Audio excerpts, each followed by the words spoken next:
Lord in the fourth house. आज मैं आपको बताने वाला हूँ कि सेकंड हाउस का लॉर्ड अगर बर्थ चार्ट में फोर्थ हाउस में आता है तो उसका क्या इम्पैक्ट हमारी लाइफ में पड़ता है। Hi, this is Shankar Pratap Singh and you are watching SPS astrology channel.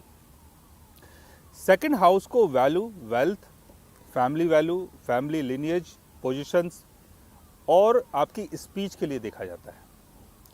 Fourth house यानी property, home, homely culture, mother, maternal side और आप अंदर से कितने इमोशनल हैं, जो भी आपके इमोशंस हैं वो फोर्थ हाउस से देखे जाते हैं। तो सेकंड हाउस का लॉर्ड अगर फोर्थ हाउस में आएगा तो family value, speech, communication, lineage, home, comforts, mother, maternal family और इमोशंस आपस में ब्लेंड कर जाते हैं, यानी मिक्स हो जाते हैं।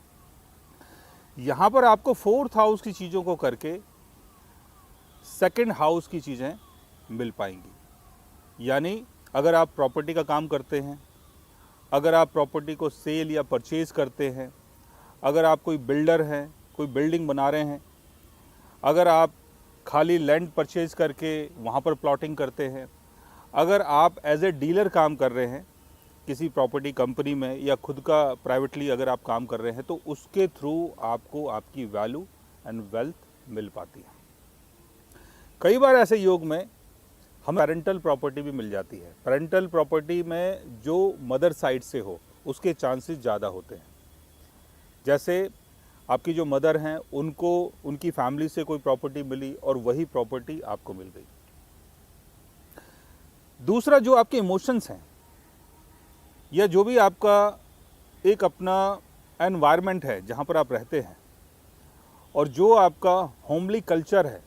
होमली कल्चर मतलब जिस कल्चर में हम बचपन से चीज़ों को सुन सुन के समझ समझ के बड़े होते हैं, ऐसा होमली कल्चर और ऐसा एनवायरनमेंट, इन सब चीज़ों के थ्रू भी आपको अर्निंग मिल सकती है। आपने देखा होगा कई बार, जैसे आप कहीं जाते हैं तो वहाँ पर कुछ लोगों के अपने काम धंधे होते हैं और वो जो काम धंधा है वो उनका बहुत दिनों से चलता हुआ आ रहा है। यानी उनके फादर, उनकी फैमिली वाले उस काम धंधे को करते हुए आ रहे हैं और उनकी अर्निंग भी उससे जुड़ जाती है। और वो जो अर्निंग है वो वहाँ के कल्चर से जुड़ी हुई है, यानी वहाँ का जो कल्चर है उसी के थ्रू वो अर्न कर रहे हैं।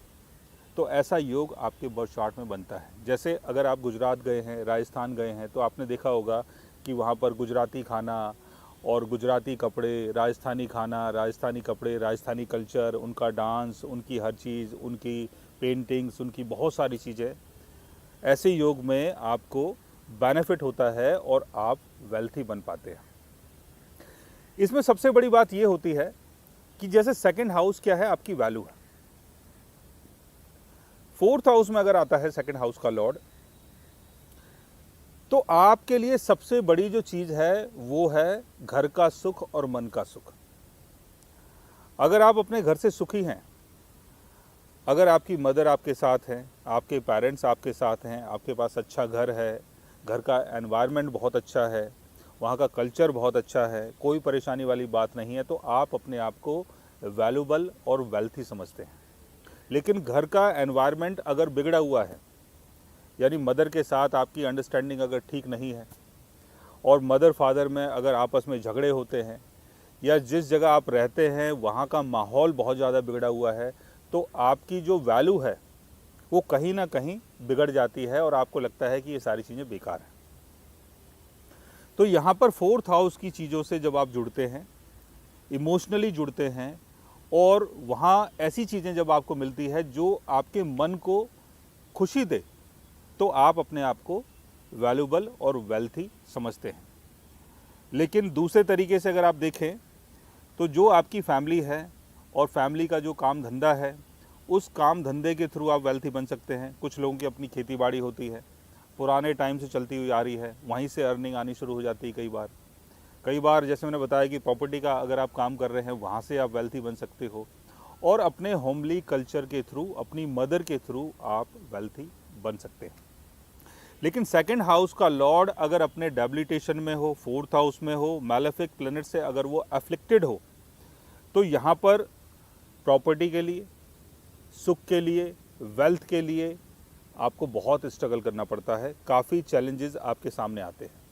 लेकिन सेकंड हाउस का लॉर्ड अगर फोर्थ हाउस में है, अच्छी पोजीशन में है, अपने एक्जल्टेशन में है और मैलेफिक प्लैनेट्स का कोई असर उसके ऊपर नहीं है, तो आप काफ़ी वेल्थ इंसान बनते हैं फोर्थ हाउस की चीज़ों को करके, और जीवन में जो भी सुख है वो आपको प्रॉपर तरीके से मिल पाता है।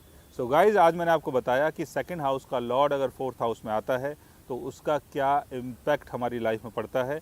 अगर आप भी जानना चाहते हैं अपने सेकंड हाउस और फोर्थ हाउस के बारे में, तो उसके लिए आप हमारे चैनल को सब्सक्राइब कर सकते हैं।